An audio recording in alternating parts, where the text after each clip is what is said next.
There are new fears tonight in Tokyo, 1 week before the Summer Games are set to start. Today, officials announced the first confirmed COVID case inside the athletes' Olympic Village. Molly Hunter has those details.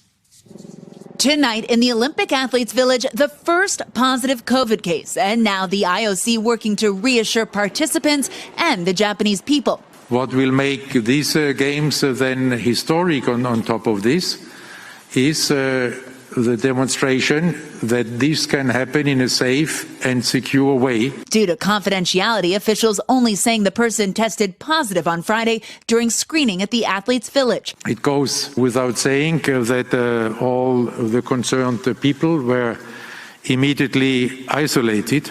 And in this way, they do not pose any risk. Tokyo organizers say since July 1st, 45 people under their jurisdiction have tested positive.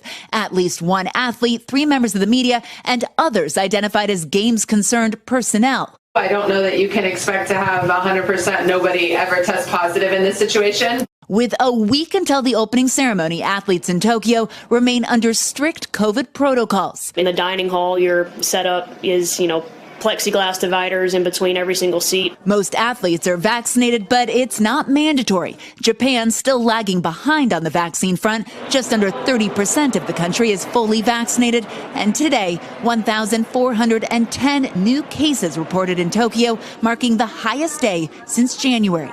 Molly Hunter, NBC News. And the other major headline as we come on the air tonight, tennis star Coco Gauff is out of the Olympics. The 17-year-old phenom announced she tested positive for COVID right before she was about to head to Tokyo. The news comes as some athletes already in the Olympic Village test positive. ABC's James Longman reports in from Tokyo tonight. Tonight, tennis star Coco Gauff announcing that her dreams of representing Team USA at the Olympics have been dashed. After testing positive for COVID-19, she'll not be able to compete. And we've seen the first positive cases among athletes inside the Olympic Village. 2 South African soccer players are now in isolation. If they have to quarantine for 14 days, it would derail their competitions.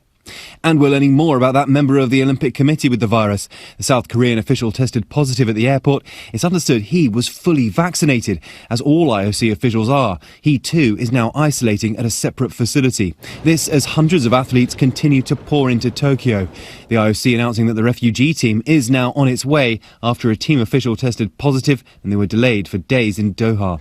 And Olympic officials remain determined to continue with tradition in whatever form. The iconic torch relay derailed by surging COVID cases. The Tokyo portion of the relay restricted to a staged ceremony, runners jogging in place. The IOC welcome banquet Saturday night controversial and was met by a small group of protesters outside, calling for the cancellation of the Olympics.